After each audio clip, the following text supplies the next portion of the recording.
And welcome to this Monday edition of America Talks Live, jam-packed show for you with all of this Ukraine controversy. But first, Shana Tova, a good year and a happy and healthy Rosh Hashanah to our Jewish friends.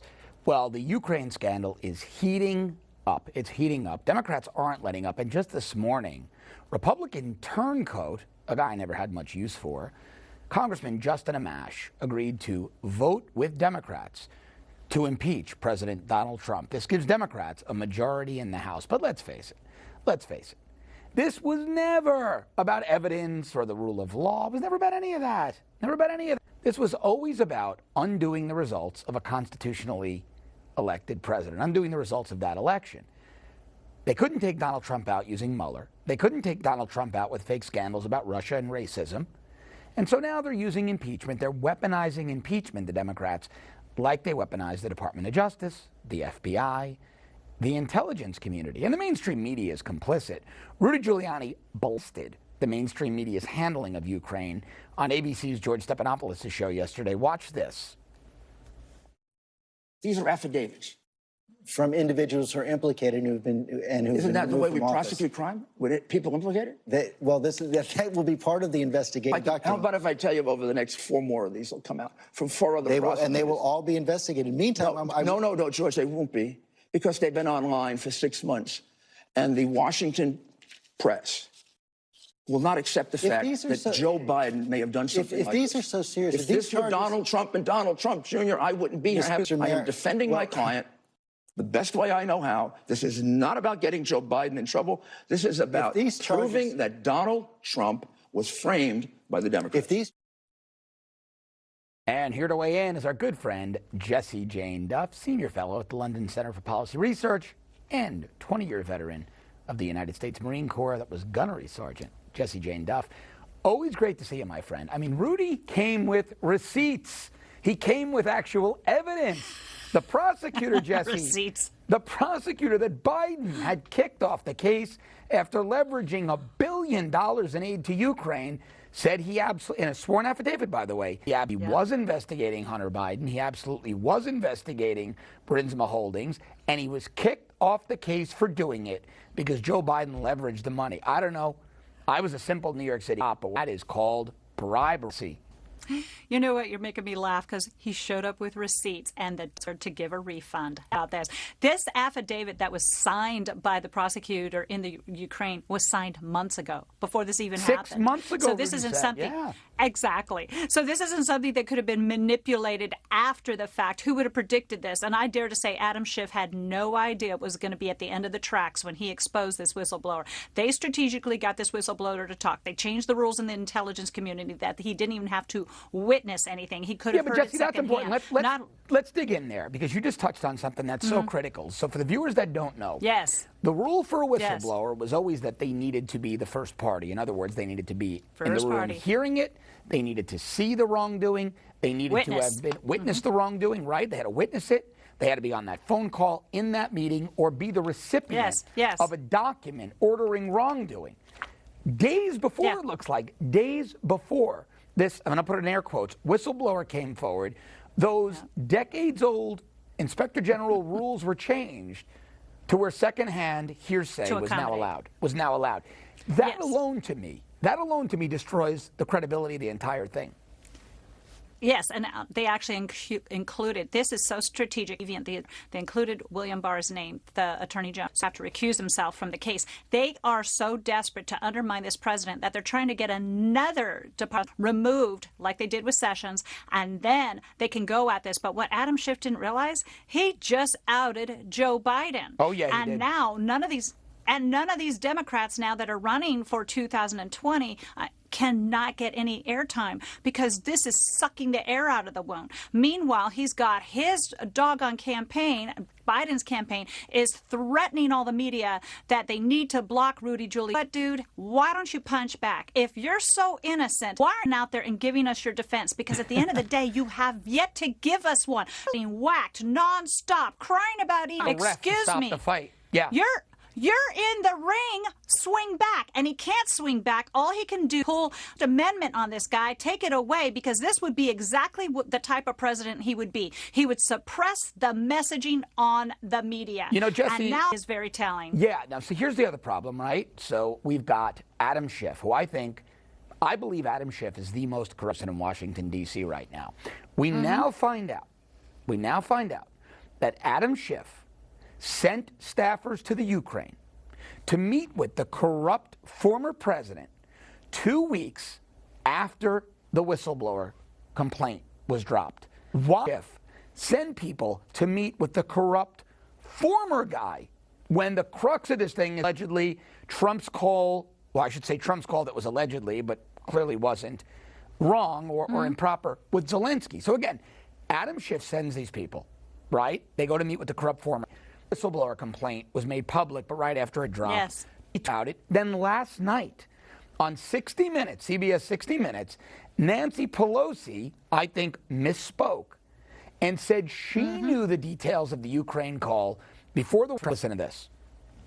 He told you about the phone call. He told me it was perfect. There was nothing in the call.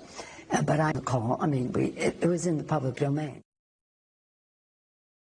No, it wasn't in the public domain then, was it?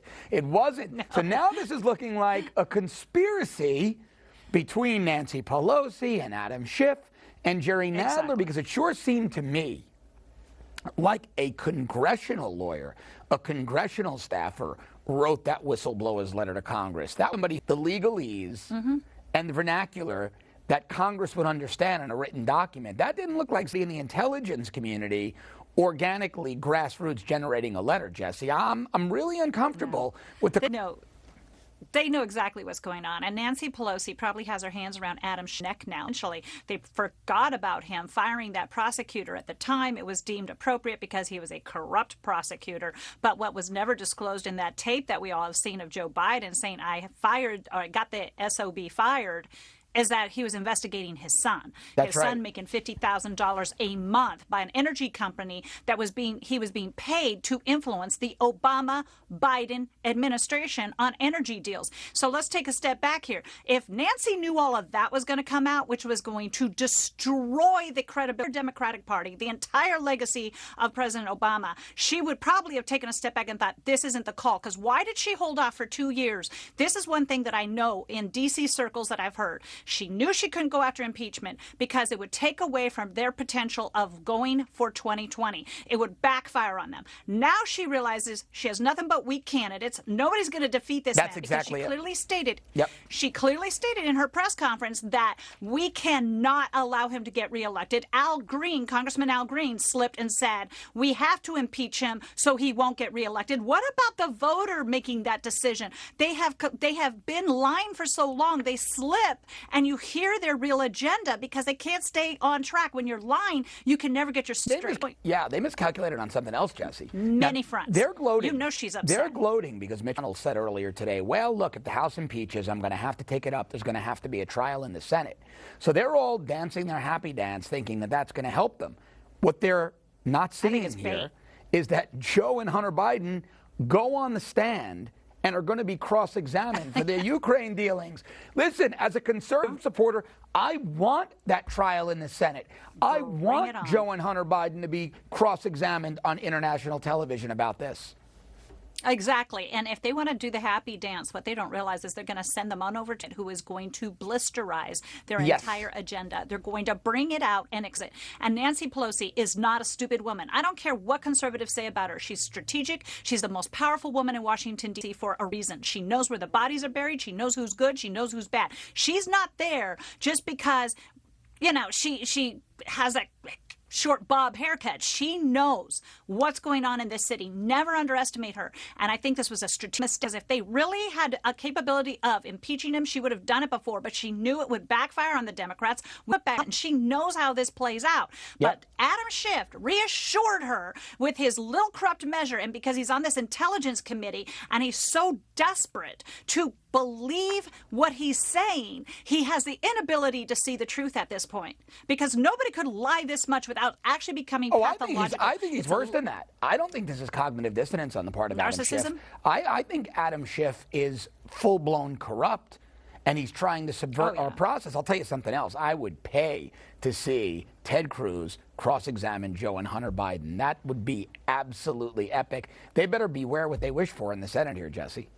Yes, I wouldn't be surprised if Joe Biden's making phone calls to the Pelosi. You guys got to drop this because it's going to put me in a bad spot. And then he withdraws from the race. And then that's going to give, a gangway to the $93 trillion Green New Deal, Elizabeth Warren, Bernie Sanders, Yeah, it'll pave way for them, and they know they can't win with that socialist. She wants to unionize almost every job, like Amazon, Walmart. She's going to ensure that her Department of Labor person appointed would be a union person, which is basically her quid pro quo now in the election. You know what I found out the other day? You know what I found out the other day? How ignorant, with how terrible her comms are. She was out there excoriating the private prison industry. Meanwhile, she owns stock in private prisons. Then she said one of the problems with them is they're not unionized. Geo Group, one of the largest, I found out 25% of their workforce is unionized. All of the tradespeople, the craftsmen that do the work in the facilities, the machinists, etc. The woman doesn't even check the facts before she spouts off, but she owns stock in these companies. Yes, and she goes after the ultra wealthy all the time, but what she fails to understand, in what countries do they have the only billionaires? In Venezuela, Maduro's daughter is a billionaire. In Africa, one of the dictators over there, his daughter is a billionaire. Everybody else is in poverty. The Castros were billionaires in Cuba. Yes. So if she wants to make it that we abolish all of our billionaires, you now have a dictatorship, and the only people that will be profiting from it are the dictator's kids. So that is really what you're looking at, and we all know this. If any of the Trump children were involved in anything like this, he would have been removed from office. It would have been over. So it would have been over. Absolutely. And it's tragic because, it bothers me. It was never like this before, where now I've got Democrats in my own family that I have to look at and say, how can you support this party when you know it's flagrantly lying now? Yeah, it's terrible. And dictators' kids, you mean like Hunter Biden. Jessie Jane Duff, always great to see my friend. We're going to be talking about this a lot more. You're going to be seeing Jessie Jane here, I suspect, later this week. Good to see you. Thank you.